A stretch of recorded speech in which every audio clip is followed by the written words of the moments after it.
बिस्मिल्लाहिर्रहमानिर्रहीम। अस्सलामु अलैकुम। सीरतुन्नबी बाब 61। बदर की तरफ रवानगी। रोहा के मकाम पर आप सल्लल्लाहु अलैहि वसल्लम ने लश्कर को गिनने का हुक्म दिया। गिनने पर मालूम हुआ मुजाहिदीन की तादाद 313 है।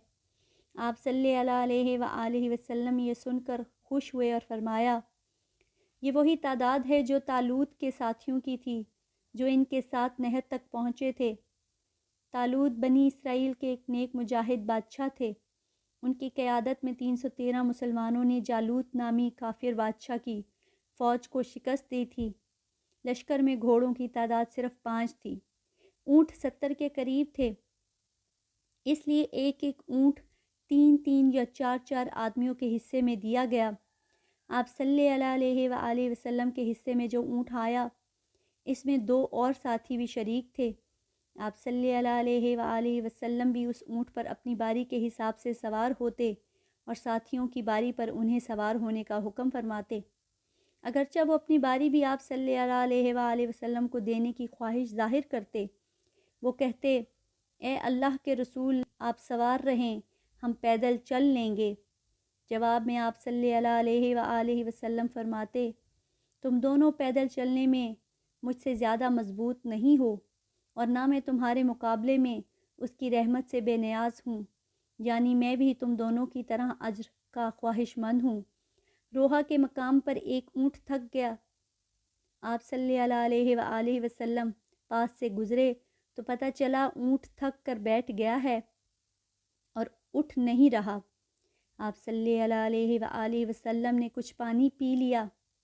उससे कुल्ली वाला पानी ऊँट वाले के बर्तन में डाला और इसके मुंह में डाल दिया।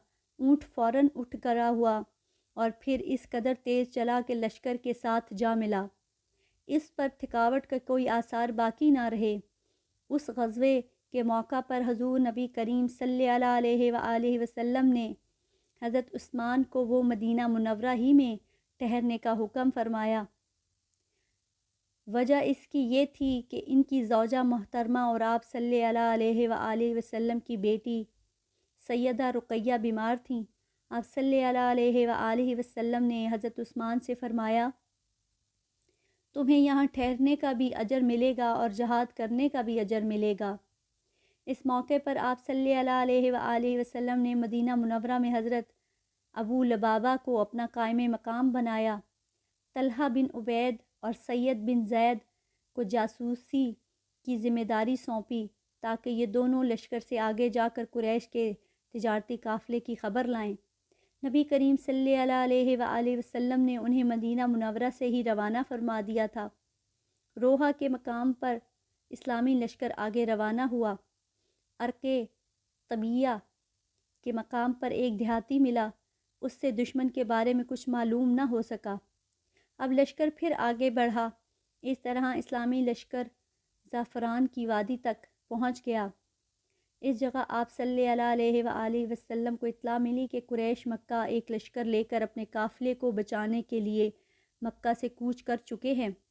आप सल्लल्लाहु अलैहि वसल्लम ने ये इत्तला मिलने पर तमाम लश्कर को एक जगह जमा फरमाया और उनसे मशवरा किया, क्योंकि मदीना मुनव्वरा से मुसलमान सिर्फ़ एक तिजारती काफ़िले को रोकने के लिए रवाना हुए थे, किसी बाकायदा लश्कर के मुकाबले के लिए नहीं निकले थे। इस पर सहाबा कराम ने बारी बारी अपनी राय दी। हज़रत मुक़दाद ने अर्ज़ किया, ए अल्लाह के रसूल, आपको अल्लाह ताला ने हुक्म फरमाया है, उसके मुताबिक अमल फरमाइए। हम आपके साथ हैं। अल्लाह की कसम, हम इस तरह नहीं कहेंगे जिस तरह मूसा को बनी इसराइल ने कहा था कि आप और आपका रब जाकर लड़ लीजिए, हम तो यहीं बैठे हैं। बल्कि हम तो ये कहते हैं, हम आपके साथ हैं, हम आपके आगे पीछे और दाएं बाएं लड़ेंगे, आखिरी दम तक लड़ेंगे। हज़रत मुक़दादा की तकरीर सुनकर आप सल्लल्लाहु अलैहि वसल्लम का चेहरा खुशी से चमकने लगा। आप सल्लल्लाहु अलैहि वसल्लम मुस्कुराने लगे। हज़रत मुक़दादा को दुआ दी। हज़रत अबू बकर सिद्दीक़ और हज़रत उमर ने भी तकारीर की। उनकी तकारीर के बाद نبی کریم صلی اللہ علیہ وآلہ وسلم نے انصاری حضرات کی طرف دیکھا، کیونکہ ابھی تک ان میں سے کوئی کھڑا نہیں ہوا تھا۔ اب انصاری بھی آپ صلی اللہ علیہ وآلہ وسلم کا اشارہ سمجھ گئے، چنانچہ حضرت سعد بن معاذ اٹھے اور عرض کیا، اے اللہ کے رسول، شاید آپ کا اشارہ ہماری طرف ہے، تو عرض ہے کہ ہم ایمان لا چکے ہیں، آپ کی تصدیق کر چکے ہیں اور گواہی دے چکے ہیں، ہم ہر حال میں آپ کا حکم مانیں گے، فرما برداری کریں گے۔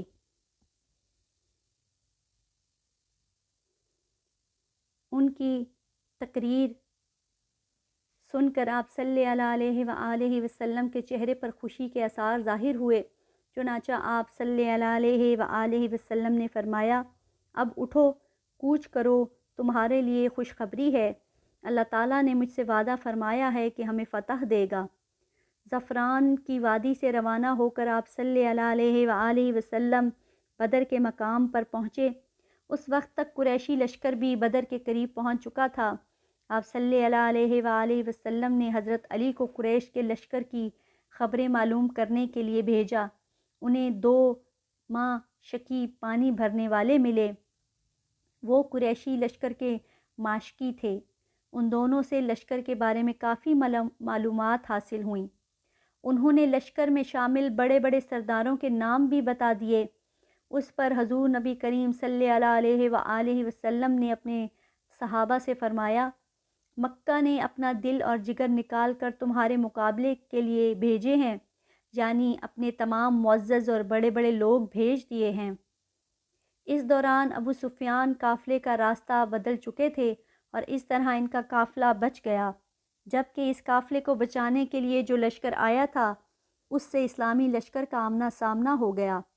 ادھر ابو سفیان نے جب دیکھا کہ قافلہ تو اب بچ گیا ہے، اس لیے انہوں نے ابو جہل کو پیغام بھیجا کہ واپس مکہ کی طرف لوٹ چلو، کیونکہ ہم اسلامی لشکر سے بچ کر نکل آئے ہیں۔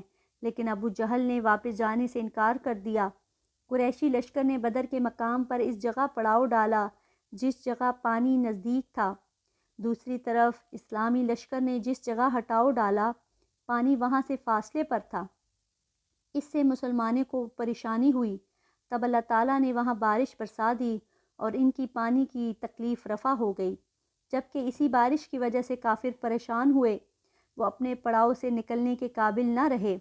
مطلب یہ کہ بارش مسلمانوں کے لیے رحمت اور کافروں کے لیے زحمت ثابت ہوئی۔ صبح ہوئی تو اللہ تعالیٰ کے رسول صلی اللہ علیہ وآلہ وسلم نے اعلان فرمایا، لوگو نماز کے لیے تیار ہو جاؤ۔ چنانچہ صبح کی نماز ادا کی گئی۔ پھر جب آپ صلی اللہ علیہ وآلہ وسلم نے صحابہ کرام کو خطبہ دیا، آپ صلی اللہ علیہ وآلہ وسلم نے ارشاد فرمایا، میں تمہیں ایسی بات کے لیے ابھارتا ہوں جس کے لیے تمہیں اللہ نے ابھارا ہے۔ تنگی اور سختی کے موقعوں پر صبر کرنے سے اللہ تعالیٰ تمام تکالیف سے بچا لیتا ہے اور تمام غموں سے نجات عطا فرماتا ہے۔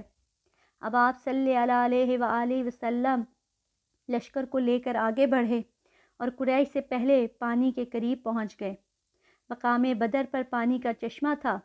آپ صلی اللہ علیہ وآلہ وسلم کو وہاں رکتے دیکھ کر حضرت خباب نے عرض کیا، اے اللہ کے رسول، قیام کے لیے یہ جگہ مناسب نہیں ہے، میں اس علاقے سے اچھی طرح واقف ہوں، آپ وہاں پڑاؤ ڈالیں جو دشمن کے پانی سے قریب ترین ہو، ہم وہاں ایک حوض بنا کر اب پانی اس میں جمع کر لیں گے، اس طرح ہمارے پاس پانی کا مکان پینے کا پانی ہوگا، ہم پانی کے دوسرے گڑھے اور چشمے پاٹ لیں گے، اس طرح دشمن کو پانی نہیں ملے گا۔ آپ صلی اللہ علیہ وآلہ وسلم کو ان کی رائے بہت پسند فرمایا۔